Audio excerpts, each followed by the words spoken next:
Hello, Mr. Godless Cranium. Why, hello there, Andrew.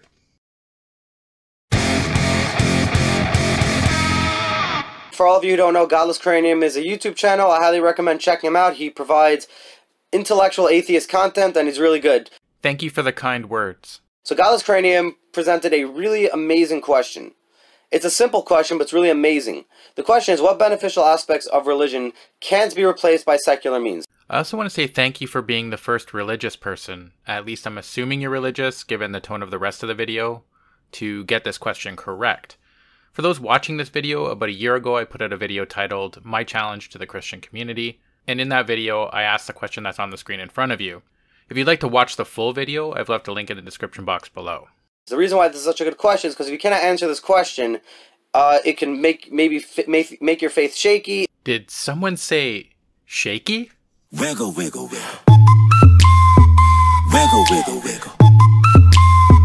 Wiggle, wiggle, wiggle. Okay, just a little bit more. Wiggle, wiggle, wiggle. Wiggle, wiggle. Okay, enough. Sorry. Carry on, Andrew. It could maybe, in general, if your faith is already shaky, it can make it shaky even more. It really hits you right on the money. It's like an I got you question. Haha. This is your first mistake. It's not really an I got you question.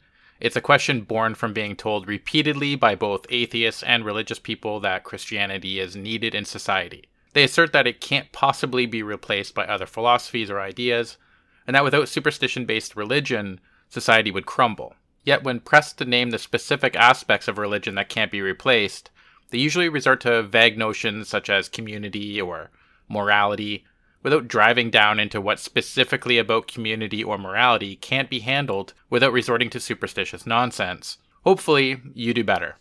Okay, anyhow, so the answer to this question is God, spirituality, and religion. It's 3 in 1.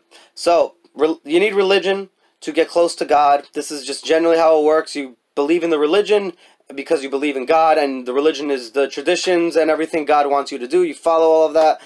Now, not sure why you'd need to follow rituals and traditions to know something, especially if this deity wants to know you, or requires that you know it in order to fulfill its desired requirements for an afterlife.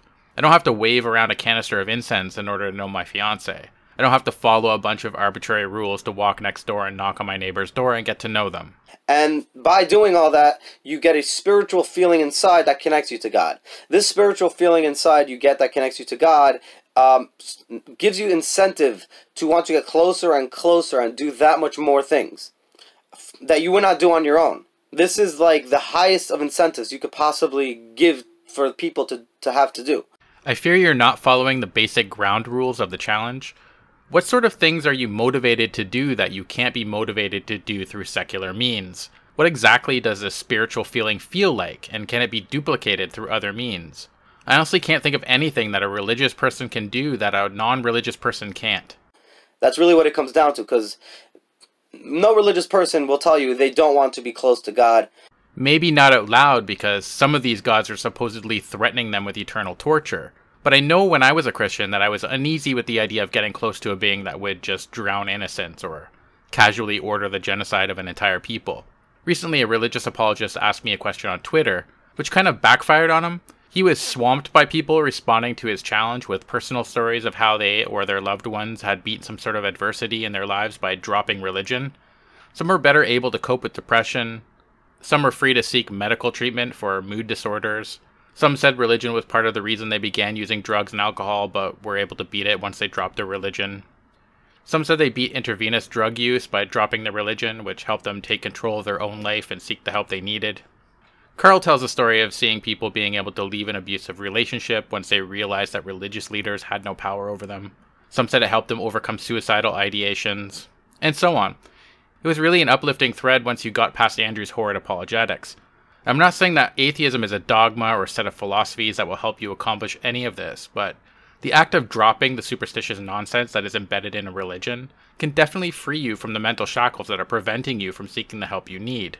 And no religious person will just say, like, oh yeah, I don't care what God says or anything like that. They generally care what God says, and when they get this feeling, there's nothing like it. That feeling, no matter how small they get it, gives them greater incentive to do that much more.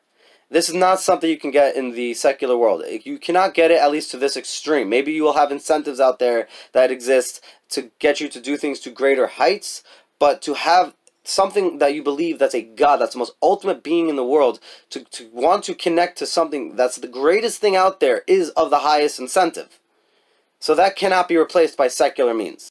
Sure it can. Like I said earlier, you'd have to provide the specifics, but many non-theists are motivated to do extraordinary things without believing in God. And why can't you be filled with a desire to know yourself better, to know your inner thoughts and to live an examined life?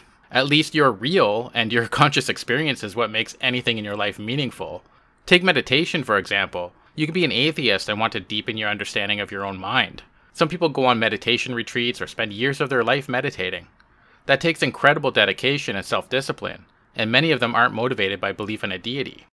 So now I have a question back for Godless Cranium, and all atheists in general. Spiritual feelings. Now, I've heard the argument, there's no such thing as spirituality, there's nothing out there that's really spiritual, there's no evidence for it or anything like that. I'm not one of them. If someone says they've had a spiritual experience, I believe them. However, that could mean anything from tasting their favorite flavor of ice cream to talking with their deceased grandmother. You need to be more specific about what you mean by spiritual, because that word uncoupled from any description is basically useless. When it comes to emotions, there's no evidence out there or anything that emotions exist either. The only evidence there is for emotions existing is the fact that I can feel these things and I can relate to your emotions. Yeah, no. Emotions aren't fully understood, but there is evidence that we experience emotions, and scientists can trigger specific emotions by stimulating areas of the brain. I'll leave a link in the description box to a TED Talk that addresses this specific question, in case you're interested. So in this case, when it comes to spiritual stuff, spiritual feelings, I can relate to another person who has similar or the same spiritual feelings, the same thing, the same way, as you do with any emotion. So the emotion is real. The emotion exists. If the emotion is not spiritual, because spiritual things in fact don't exist, then what is this emotion? If the emotion can't be anything else but a connection to God, is this in fact evidence, or I would call it suggestive evidence, that maybe a God actually in fact does exist? I'm with you that emotions exist. Where you lose me is when you start saying that because emotions exist, that it's some sort of evidence for your God's existence.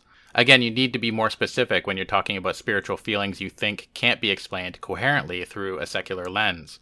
For example, I was having a conversation with an internet friend, Ocean the Wizard, who is a polytheist, and he gave an example about how an atheist like myself might experience a spiritual feeling while viewing a majestic waterfall, and a theist might also experience that emotion while looking at the same view.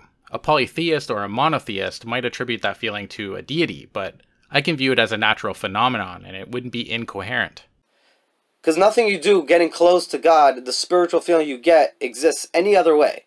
You cannot get this feeling any other way. Is it in fact possible that the spiritual feeling you get inside that makes you feel that connection to God is maybe something of the outside world that does exist, that maybe is the connection to you and God, and that can make you know, I can feel these things. If I do the studying, whatever rituals I want to do to get me closer to God, and I get these feelings maybe is in fact outright the evidence connecting straight to God. Is it possible that that's actually the case? This is a very curious thing I'm curious about. I'm not saying it is outright, I'm asking.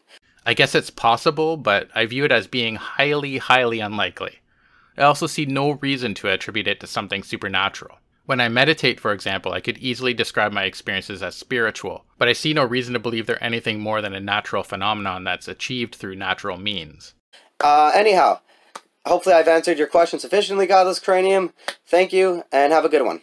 I wouldn't say sufficiently, but thank you for taking the time to make the video. I appreciate the effort. Anyhow, that's all I have for today. Thanks for watching, take care, and cheers. I am just a Christian guy. On the real, you should have never lied. Should have saw the way she looked me in my eyes. She said, baby, I do not watch porn. Pray until I'm dead. For the Lord, no head. Pray until I'm dead. For the Lord, no head. Pray until I'm dead. Pray until I'm dead. Pray until I'm dead, yeah.